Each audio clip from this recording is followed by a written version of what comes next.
Hey guys, we got an awesome documentary here from Gruz today. Make sure you're giving him a sub. This is the complete early history of Super Mario Brothers. I love trips down memory lane such as this. I think this is going to be a very interesting video.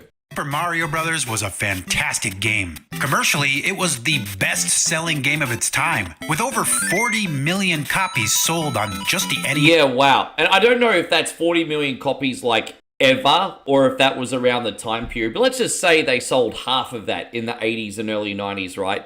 That's already pretty incredible because gaming back then still wasn't as mainstream as what it is today. It was kind of considered the uncool, childish hobby, right? Not to mention the fact that NES revived the gaming industry after that big crash. That's pretty incredible. NES alone, a smash hit with gamers and reviewers, and it transformed the platformer genre as we knew it. This game defined the term must-have of the generation.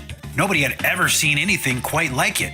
But did you know that the main man himself, Mario, already had an extensive history with Nintendo before Super Mario Bros. First hit? Well, yeah, I mean, he was in some of those Game & Watch games.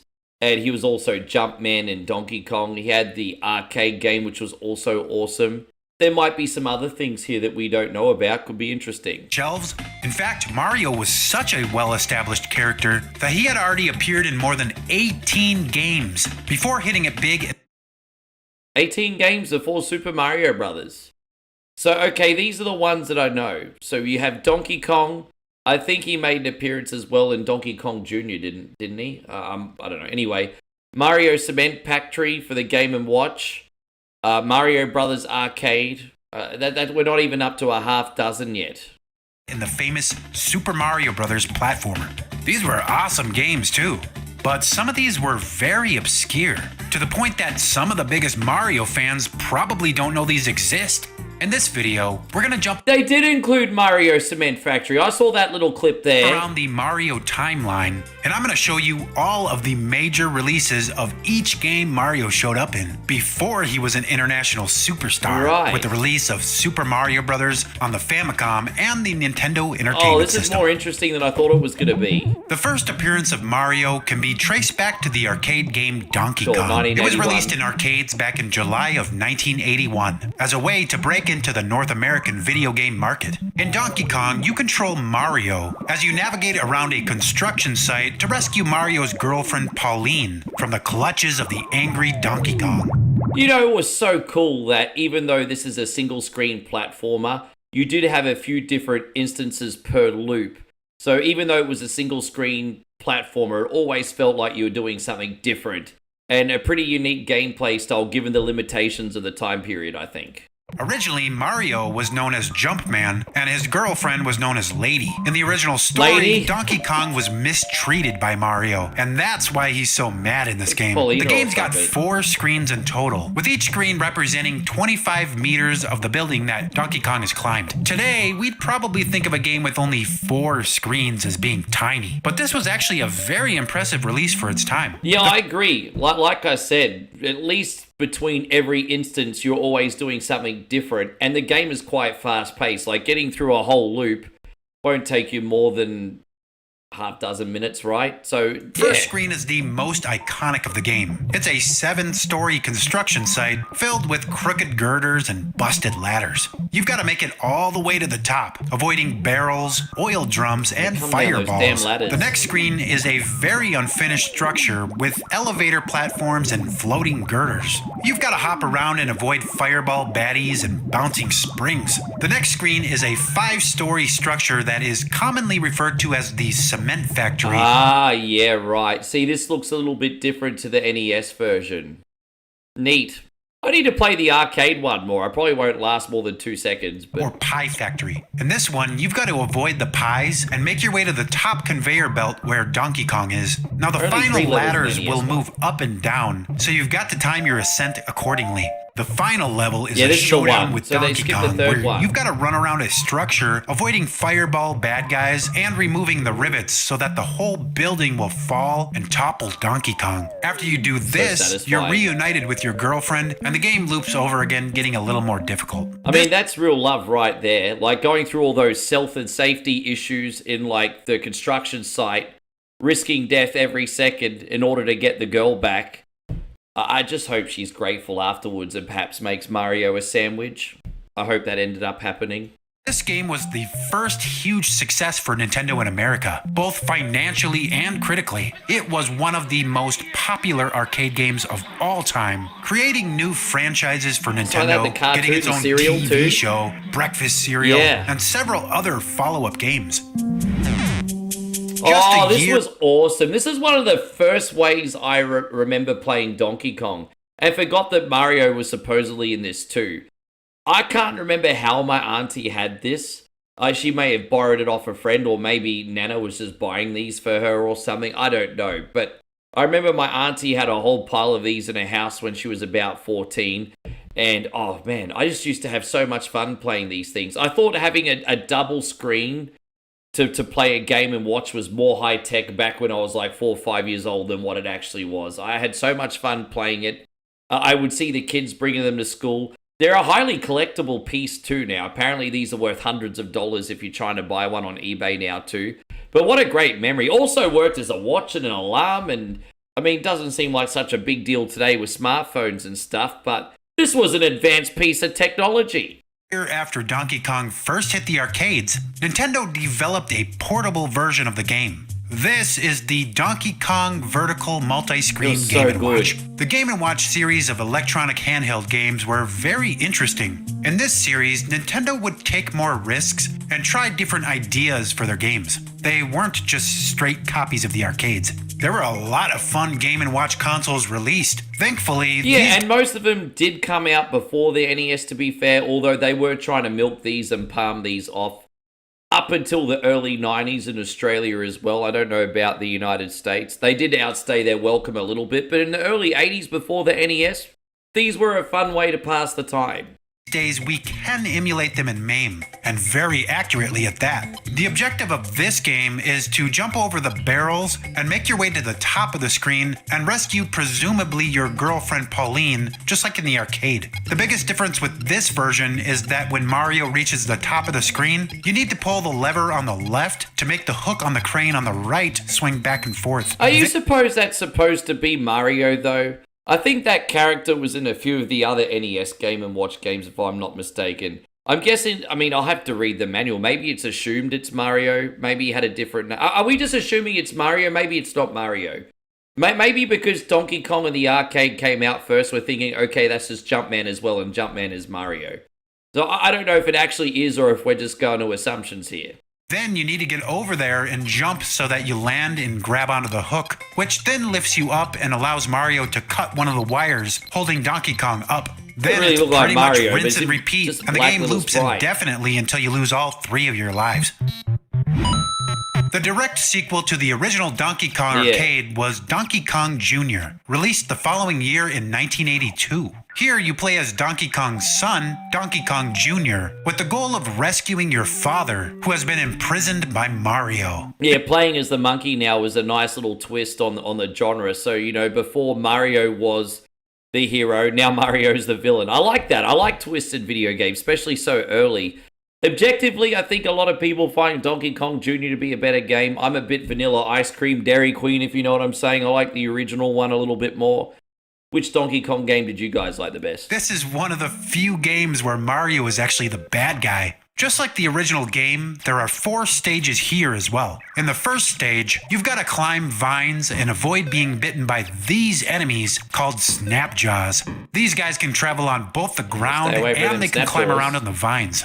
The second level introduces a jump board spring that you can bounce on, the other ones aren't that bad. This one irritated and motorized ropes. On the top of the stage are some chains that you gotta climb, avoiding these bird enemies called nitpickers, who can crash into or drop eggs on Junior. The third stage is Mario's hideout. Here you've got to avoid multiple sets of the spark enemy. I always thought that this particular level kind of looked out of place in the game. But I'm not complaining. It was fun to avoid the little sprites hovering around those platforms and everything and whatnot. But, you know, the rest of the environments kind of had that sort of like jungly vibe and stuff. And, you know, or cage vibe, you know, if you're trying to unlock your dad Donkey Kong and everything. But this level here kind of looks like a high-tech cyberpunk rave party. And I'm certainly not complaining. I love my EDM music and everything. But all we're missing is a strobe. maybe a few disco bickies, and I'm not endorsing that. That was just a joke. But you get what I'm saying. It looks like a rave party. By timing your jumps precisely, making your way straight up to the top. In the final stage, you've got to raise all the keys up the chains and into the locks, all while avoiding the snap jaws and nitpickers. Thankfully, the nitpickers don't drop eggs on this stage like they do on the jump board stage, but that doesn't mean it's any easier. In fact, the difficulty of this stage, when you get a few loops into the game, is pretty insane by today's standards. After Junior gets all 6 of the locks taken care of, the floor disappears and Junior catches Papa while Mario takes a tumble. Mario gets up. I have to say, if you're good enough to play the arcade version over the NES version, it's fun to watch because you do have the extra animations and stuff. It's a shame they weren't included in the NES. I'm sure they could have. I don't know if that version was rushed or if people just knew for developing on the system at the time, but I think the NES could have handled this. Up and then tries whipping the gorillas, but they're not having it. There are several similarities in this game that seem to have actually come over to Super Mario Brothers. The grassy platforms look similar, the wavy water looks similar, the bouncy jump board spring looks very similar. But of course it does. I mean, they're all developed by Nintendo, so of course they're probably going to take inspiration from their old sprites. I mean, that's not unusual, but yeah, nice observation all the same. The spark enemies are actually seen again in Super Mario Brothers 2. Yeah. Just a couple months after the arcade was released, Nintendo also released the... I remember this one. I've been trying to remember for years which one the green Nintendo Game & Watch was, because I remember again, I think my auntie's boyfriend when I was young had a copy. I mentioned my auntie a lot, but I played a lot of my early video games through her. And then also the kids would bring this one to school. Now, even though this was only a single screen Nintendo Game & Watch, the loop in order to rescue, Donkey Kong from the cage was very, very addictive. Just simple, fun, less is more gameplay. This was a fun Game & Watch and one I'd love to play again. First Donkey Kong Jr. Game so & Watch. Cool. Like the arcade, It's Mario so basic, is the bad so guy fun. in this game. The goal in this game is to get past the enemies and make your way to the top of the screen for a chance to grab the key and free your Papa Donkey Kong. On the ground, you'll have to deal with snap jaws by timing your jumps to hop over them or even hang on the vines. But while jumping in the air or hanging off a vine, you'll also have to watch out for nitpickers. Once you get to the top of the screen, you'll want to time your jump so that you hit the key at its lowest point. The guy under Donkey Kong definitely looks more like Mario this time, unlike on the other Donkey Kong game where it was just like a black silhouette, right? That definitely looked more like Mario this time. Then you'll unlock the cage, gaining some points, and the game loops over again. That was so much fun.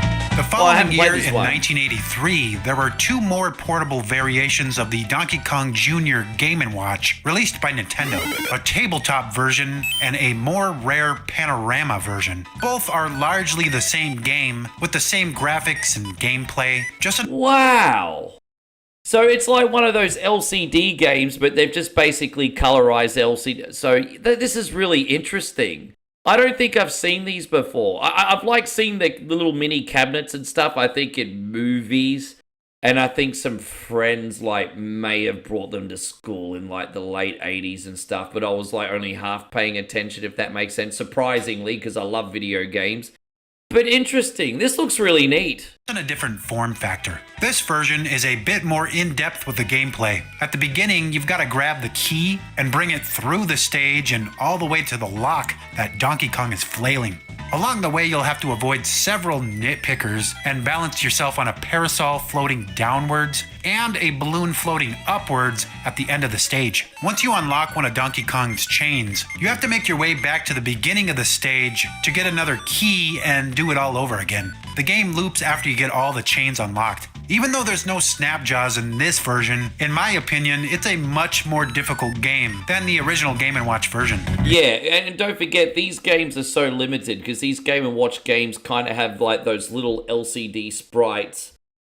I'm trying to explain it well. I don't articulate myself. They're pre-embedded in the screen, if that makes sense. And so it's not like the same as like having animations on like your TV or on a console where they can constantly do different moves and movements and things like that. It's limited to all the, like, I guess you could say geometry and shapes and everything that are pre-embedded in the LCD screen. So these games, why they got old after a period of time is because they were kind of like a one-trick pony. But like I said, always a fun time killer for 10, 20 minutes. Donkey Kong 2 was yet another take another on Donkey one. Kong Jr. in handheld Oh, form. I didn't see this one. Resembling the Mario's hideout stages from the original game. On the bottom screen, you'll have to avoid snap jaws and sparks, making your way to the top of the screen, where you'll have to avoid nitpickers and use the keys to unlock the 4 locks. If I have seen this one, I haven't seen it for years. But look, this looks like a pretty cool game too, but just nothing's going to beat the original orange one, man. Have Donkey Kong chained up. Sometimes the first key appears on the bottom screen, and sometimes it's on the top. But usually, once you unlock one of the locks, you'll have to make your way all the way back down to get the next key. This is a very difficult game and a very good challenge if you enjoy Donkey Kong games. In mid-1983, Nintendo released Mario Bros., the arcade. In this game, Mario and Luigi are plumbers with the task of exterminating creatures that emerge from the sewers. I think people go to sleep on this, and as big a deal as this game was in the early 80s, once like Super Mario Brothers came along, it was just such a big evolution that this one kind of got forgotten in history a little bit. This is a great time, man. Progressive difficulty. You got different things like crabs, turtles, bugs, things like that. You could play by yourself, work with a friend to hit underneath them on the bricks, knock them out, and then advance to the next level. The enemies would progressively get harder. The bonus levels where you had to collect the coins were challenging. And for an arcade game, Mario Brothers was also very accessible and playable. I know a lot of games are a little bit cheap and nasty, kind of abuse the players a little bit too much. I felt like the difficulty was fine too. It was progressive enough, though a couple quarters would go a long way. Such a wonderful memory. Still play this on Nintendo Entertainment System to this day. Don't know why people sleep on it so much. To complete each phase of the game, you've got to flip the enemies on their back by punching the blocks below them. There's also a limited use POW block that can hit all enemies currently touching the ground. Once the enemies are on their backs, you need to run up to them and touch them to kick them off the screen. And this is great old-fashioned high score chasing too, because this is before the day of when you'd have continues, right? So you put in a credit, you get your few lives, you might have an opportunity, depending on what score you get, to get another life or two, and then it's game over. That's it. You have to start again, right? So it's always about high score chasing, just getting that one extra level further as well, if that makes sense. Man, it was just highly addictive. After defeating all of the enemies, you move on to the next stage, which progressively gets more difficult by introducing new enemies and obstacles, such as fireballs and slippery ice. There are several enemies in this game. A turtle named Shell Creeper, crab-looking enemies named Sidestepper, which require 2 hits from below to take out. And they get faster after you hit them the first time. There's also a fly enemy named Fighter Fly, who jumps up and down and requires much more precision to hit, as you can only hit them when they're touching the ground. In this game, you can see some of the fundamentals of Super Mario Brothers. Coins, pipes, turtles. Yeah, you can, but I mean, for starters, you can't use a running command. And one thing I'll say is the movement in this is not as snappy as Super Mario Brothers. You know, you can't really correct a jump properly mid-jump. And then if you're running one direction, you want to turn the other direction, there's a delay. And so, look, the gameplay and the platforming is certainly not as snappy as Super Mario Brothers. But look, sure, there are some similarities. The idea that the brothers themselves being plumbers first came from this game. This game was so important to the development of Super Mario. Absolutely amazing. Many of the ports of Nintendo's arcade games were just simply cut down, rudimentary versions of the original games, which is why I'm not going to bother showing them in this video. I think the 2600 version of Donkey Kong only had 2 screens, right? I mean, what do you expect to get out of 3 or 4 kilobytes? Though Hudson Soft's take on Mario Brothers was something a bit different. Yeah, that looks odd. Special. Back in the early days, Nintendo and Hudson Soft had a very good relationship, and Nintendo permitted Hudson Soft to acquire license for some of Nintendo's first-party games. These were released exclusively for Japanese home computers, such as the NEC PC-88 and the Sharp X1. Well, I can't complain. I was bitching about the game, then I just realized it probably came out back in 1984, right? So, I mean, what do you expect for that time period on a home computer? It actually doesn't look that bad. Games developed by Hudson Soft included 2 Mario Brothers arcade games, and a couple years later, a port of Super Mario Brothers. There's actually a ROM hack that you can now play that on emulation. That is a port which includes the original colors and all of Mario Brothers Special. Which is just like Super Mario Brothers, but it has like different level design and stuff. It's actually really neat. I would check out the Hudson version of that. It's a fun time. First Nintendo release was Mario Brothers Special. This game could be thought of as a sequel to the original arcade version. It features 4 stages in total, each of which have been completely redesigned from the arcade. The first stage has you jumping between gaps, making your way to the top of the screen to hit 5 switches, which opens up an exit to the level. There's just something satisfying about that minimalist like system sound. So the jumping, the bloop, bloop, bloop. It just reminds me of playing like old MS-DOS games like Commander Keen and stuff, It's just so satisfying just hearing those sound effects. After hitting the switches, you have to hurry over to the exits before the switches deactivate and close the exit. The second stage is filled with trampolines, where you have to get on the same one as the enemies and jump on it to flip them over. Then you can kick them off the stage like in the original game. After you kill all of the bad guys, you have to make your way to the platform at the top of the screen to exit the level. The third stage is very tricky. You have to make it up on these conveyors and onto the lift to get up top. Once you're up on top, you can flip over the enemies just like on the last level. Then you have to collect $6 signs to make a ring appear up top. You then grab the ring to exit the level. And the last screen is sort of a bonus round. You run around and collect all 8 of the dollar signs to make a ring appear. This just feels like a ROM hack or like a fan-made version of Super Mario Brothers. I'm not even complaining. Like, not everything in this kind of makes sense compared to what the original looked like. But I'm not going to lie, it looks fun to play. I'd definitely give this one a run. You can exit the stage. After this, the game just loops again, this time adding more enemies and progressively getting more difficult. The next Mario game Hudson Soft released was Punchball Mario Brothers. We got a place called Punchy, I think, down in New South Wales. That's where all the bogans live.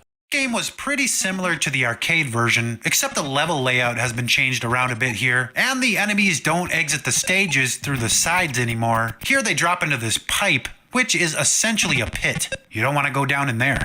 The punchball name comes from the fact that there is now a weapon involved here. The punchball and the POW are the only way to defeat enemies in this game. Wasn't that also like a romper room toy? Punch, punch, punch a ball, punching so much fun. No, I don't remember the words. But romper room?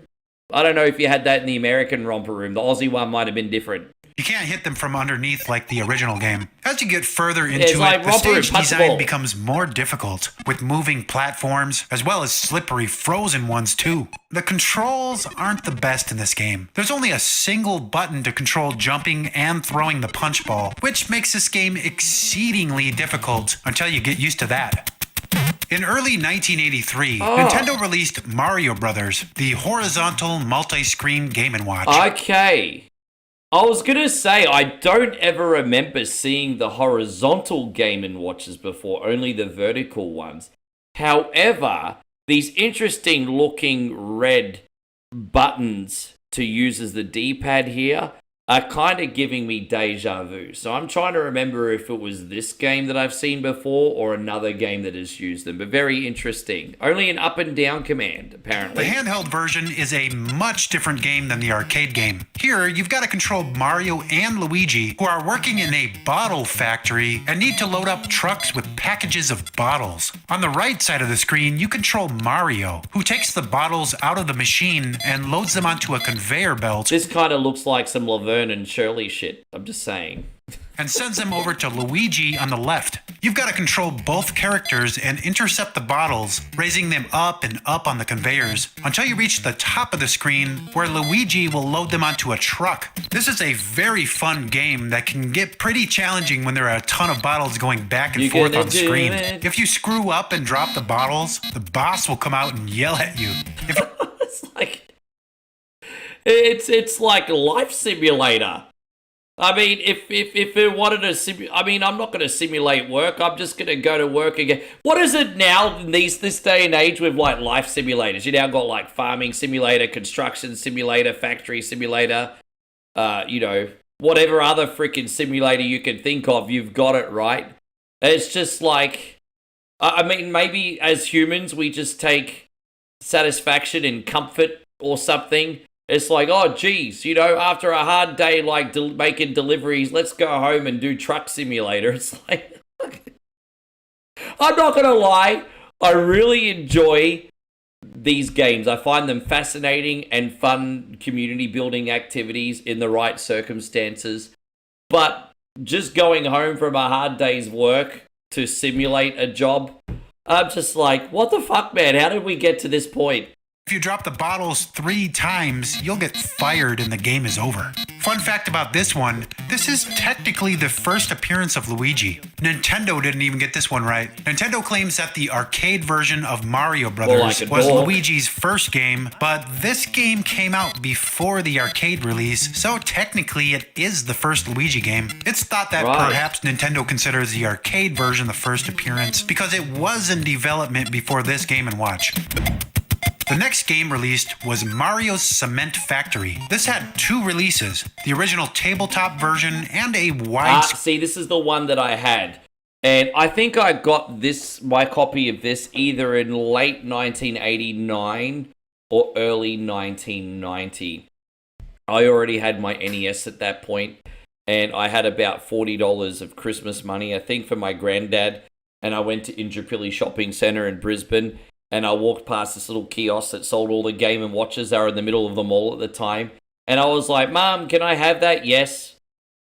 Fucking no value of money whatsoever. I could have used that money to buy an absolutely awesome new NES game, but stupid little dumbass me at the age of like 8 or 9, yeah, no guidance. No, don't waste your money on that. And so I was buying shit like this and like Double Dragon on Tiger Electronics, and I could have had more NES games. With that being said, apart from this Mario Cement Factory being overpriced, I remember it being a pretty fun game. But like I said, after you've played it for like 10 or 20 minutes, you're just doing the same thing over and over again. But where it gets addictive is like, say, a Tetris, for example. The speed will get faster and faster and faster. It is satisfying to go high score chasing, but like, for example, if I had the opportunity to get this, or maybe like a new Mega Man or Turtles game, what do you think I'm going to pick? I'm not going to be picking Cement Factory, right? Either way, good memory. In Mario's Cement Factory, the goal is to fill the trucks with cement and not let any of it fall and drop. The cement will come out of the 2 machines at the top of the screen and into one of the top containers. Each container can hold 3 globs of cement. And what you're supposed to do is navigate over to each container and pull the lever to drain it into the container below before it gets too full. You can trip and fall if you misstep on the elevator platform. And what will eventually happen is the cement will come out of the machines so fast it will overwhelm you, and you'll spill some of it onto the truck driver below the worst and lose a health life. and safety You only ever. get 3 lives in this game. The second release of this game was probably a less expensive release, as it doesn't have much... Cost me $40 Australian in 1990. What? Yeah. Maybe this place was just overpricing them. I don't know. I mean, how much was it? As I said, Australian. So let's just say 40. It's probably about $25 US that I paid for this, okay? How much were you guys paying in the 80s for your Mario Game & Watches? Let me know, because I don't know what the fair retail value is on these things. Color, and the sound effects aren't quite as good as a tabletop release. Largely, the gameplay is similar in both releases of this game. It's fun, and the gameplay still holds up today, in my opinion. It was fun. Just when you thought Mario's resume couldn't get any stranger, here we've got Mario's Bombs Away. In this game, Mario is a soldier who catches a... He's a soldier. I thought he was like in his pajamas or something. I'm like, what, is Mario sleepwalking? You know how they had those old-fashioned pajamas where you have like sort of like that little pajama outfit and then you have that little beanie and stuff? That's what I thought it was. So he's supposed to be a soldier, okay. Bomb from a fellow soldier on the left and has to Mario's deliver it to the soldier on the right. You've got to try your best not to accidentally ignite the bomb. And yeah, look, think about it. Mario's done it all. He's worked at a cement factory. He's been an animal poacher. He's been a plumber, for example. And I'm missing other things. Like he's been in the military. He's been a referee in Punch-Out. I mean, tough times, man. Kudos to him for hustling and working multiple jobs. Got to do what you got to do to feed the family, right? In which case, Mario runs back to the soldier on the left, blowing up both himself and the troop who gave you the bomb. Now, the challenge here is that the enemies are hiding in the trees, trying to light Mario's bomb. So you need to move the bomb back and forth, away from the flames, in order to get it all the way to the guy on the right. If the enemies in the trees aren't enough, there's also a fellow soldier who's carelessly puffing away on cigars and tossing them on the ground by you. This means... I'm just thinking about how much of a big crime that is in Australia now. Like, when you're a kid and the parents or other family members, like, just finish their cigarette, throw it out the window, it's not a big deal. But, like, we're like one of the homes in the world of the bushfires, you know what I mean? And so, just throwing a random cigarette in the forest, all I'm saying is no good can come of it. Hey, I wouldn't do it.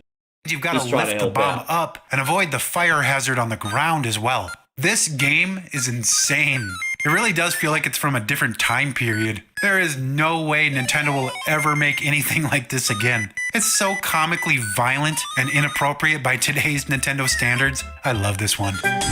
Capitalizing on the success of the arcades, Nintendo released a new Donkey Kong Game & Watch called Donkey Kong Circus. In this game, Donkey Kong balances on a barrel while juggling pineapples. Amongst the pineapples are fireballs, which drip from oil barrels above. You've got to move back and forth, hitting the pineapples with your hands, but you don't want to accidentally... So you're just going to keep it... So you're literally juggling. It looks like you're just going to keep everything suspended in the air, and you just keep accumulating points until something hits the ground, and then you lose, I'm assuming.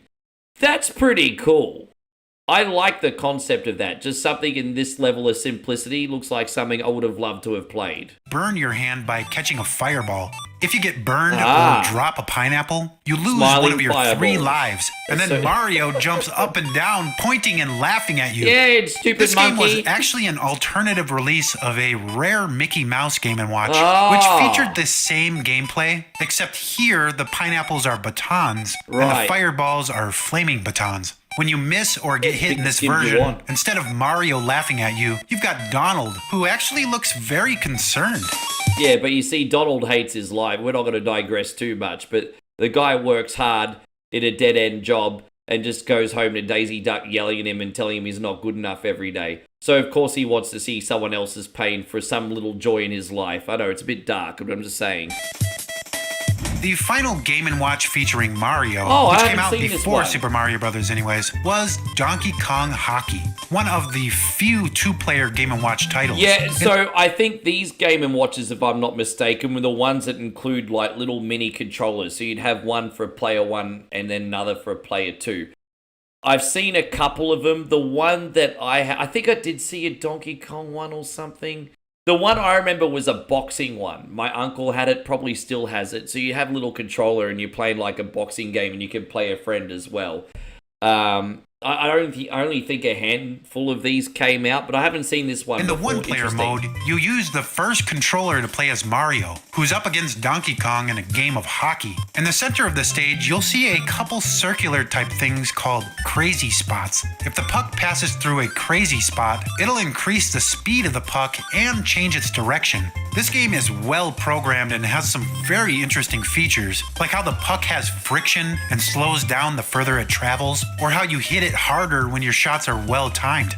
Even though it's a pretty generic concept, hockey, it still feels well thought out and well executed like most Nintendo products. This Game & Watch is unique as it was released as part of the Micro Versus line of Game & Watches, which saw very few releases. An interesting thing about this one is that it uses external controllers, and the console itself can open up, and you can store the controllers inside. It was so this neat. Game is absolutely incredible. Even though the games are primitive. Super Mario Bros. Came out in 1985 as a launch title for the North American NES, and also came out pretty early in the original Famicom's generation. However, Mario did make some appearances in earlier games released for Famicom and NES before he was a superstar. First, there were the ports of the arcade games Donkey Kong and Donkey Kong Jr., which were launch titles for the Japanese Famicom back in July of 1983. And I have to say, one thing I liked about playing the console versions compared to the arcade versions is they just felt a little bit more accessible, a tiny little bit easier. Still challenging, of course, but at least you weren't dying in 2 seconds. You felt like that it was just a little bit more simple to gradually make progression and to keep playing those games for longer, if it made sense, which you want when you're going home to play these games, of course. Followed by Mario Brothers, the arcade port, I love a couple the months NES later. port of this, Mario man. made an appearance in several other games as well. In tennis, right, he was the a ref in referee. tennis. In pinball, he was inside of the he's a pinball pinball player machine, too. trapped inside of the bonus area. Yeah. And in golf, he was... And a golfer as well. So between what I already said earlier in the video and some of the other things you've seen in here, he's had like 10 different careers. I mean, would you say Mario was also in Wrecking Crew as well? That was probably Mario also. Man, I tell you what, he keeps busy. No excuse for the rest of us to get lazy, right? supposedly the golfer. In my opinion, this isn't immediately apparent, but Nintendo has just put on confirmed a that this few is actually pounds, eating too Mario. many donuts. Mario was also in the boxing game Punch-Out! In the NES version, he was the referee, but the NES version came out a couple years after Super Mario Bros. In 1987. The arcade version, however, came out in 1984, and Mario was actually hiding in the background in that game. But I don't know if that's Mario. It could be one of his family. Oh, I see. I was looking at that other guy towards the right of him. Sorry. Okay, yeah, I can see. That's definitely Mario. Luigi My bad. and Donkey Kong. Over in Japan, That's they saw clever. a release of an accessory for the Famicom called Family Basic. This released as a keyboard and a cartridge, which allowed you to write your own games and software for the Famicom in the computer language BASIC. The computer language BASIC is... Wait, so you could program games for the Famicom, the Japanese Nintendo, with BASIC? I would have never picked that. I mean, I used to use BASIC back in the day on my 286, 386 computer and make little choose your own adventure games and stuff. That was about the limit of my knowledge learning it from school, right? I didn't realize you could use that on the Japanese Nintendo as well. I learned something here today. That's neat. slow, and the keyboard itself did not see huge success. It did stick around long enough for Nintendo to release 3 updated versions of the cartridge that powered the keyboard. The third and final revision is what I find most interesting, as this cartridge featured a few built-in minigames, one of which can be translated as Mario World. This game is a very basic platformer. Here you play as Mario, moving him through the stage to collect both the apples and the numbers in chronological order. You can climb ladders and jump on these weird springboards that look like equal signs. Yeah, this is honestly the first game today that I'm just like, it doesn't look fun. It doesn't really feel like a lot of thought has been put into this. A little bit of thought, but not a lot of thought. You have to avoid the enemies, and you only get 1 hit before it's game over. Really? The strange part is that there's no end to this game. Once you collect everything, it just keeps going, and there's no goal. I think this game was only developed to sort of spark ideas into your head. Yeah, exactly. It kind of looks like it's a prototype. It doesn't look like it was supposed to be a full release, right? Like, oh, you can make games like this. Family Basic does include this Mario sprite built in so that you can use it in your own games. Yeah, I that's guess nice. you could say that Mario World came out before the original Super Mario Brothers. And finally, we've got Wrecking Crew, which was originally released as an arcade game back in 1984, but saw a release on the NES right alongside of Super Mario as a launch title. Yeah, I'm going to have to play this one a little bit more often. Sure, it can get a little bit annoying at times and it's not the best black box game on NES. There's fun to be had here. Sometimes, just kill 10, 20 minutes smashing stuff, avoiding enemies. Could be a good time. Wrecking Crew stars Mario and Luigi, who are part of a demolition crew. The goal of this game is to demolish all of the pieces of the building on every stage. There are walls, brick walls, pillars, ladder walls. You break all this stuff by hitting it with your hammer. There are also bombs placed throughout the stages which can be strategically destroyed to demolish larger sections of the map even quicker. The enemies here are Eggplant Man, Gotcha Wrench, a fireball which appears if you take too long on a single floor, and the 4-man Spike. Nintendo. You've got this construction simulator like Wrecking Crew where you have to break down walls and everything. And I mean, I would understand if you're avoiding other construction workers or you had an angry boss or maybe like some birds and everything. But you have all these like fantasy enemies like fireballs and eggplant mens, and it's like someone was tripping when they were making this game. Ever reason runs around and tries to sabotage you. This game has very puzzle-like elements to it, where you'll have to think about which part of the screen you're going to destroy first so that you don't accidentally strand yourself with no way to complete the level.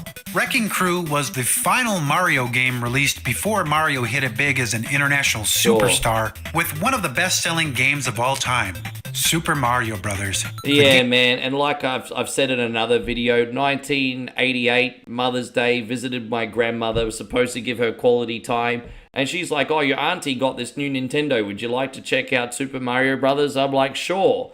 And then I ended up being in there for like 10 hours not paying attention to my poor grandmother, but it just set me on the path from like basic single screen arcade games at that point into a whole other new universe, which I'm still in today. And yeah, what a wonderful time. What a wonderful game that time. took the world by storm and forever changed the Mario character into Nintendo's mascot. I hope you enjoyed this look at some of Mario's this was great. So this was Gruz's channel on YouTube. Please give him a sub. Give us a sub too, guys. I hope you enjoyed the video and the commentary. Let us know if you remember any of these games down in the chat as well, guys. And we'll see you on the next video. Take care, everybody.